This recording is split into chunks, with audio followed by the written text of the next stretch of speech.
حضرت عبداللہ بن عباس رضی اللہ تعالیٰ عنہ فرماتے ہیں کہ ایک روز میں سیدنا عثمان غنی کی خدمت اقدس میں حاضر ہوا تو آپ رضی اللہ تعالیٰ عنہ کو بہت خوش پایا۔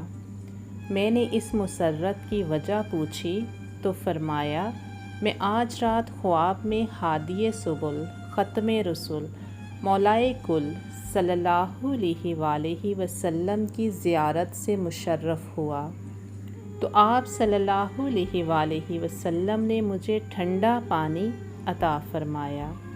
میں نے سیراب ہو کر پیا، جس کی سیرابی اور خنکی ابھی تک محسوس ہو رہی ہے۔ میں نے عرض کیا کہ یہ کرم کس وجہ سے ہوا تو فرمایا، درود شریف سے۔ اتنا سننا تھا کہ میری آنکھوں سے آنسو موتی کی لڑیوں کی طرح بہہ نکلے۔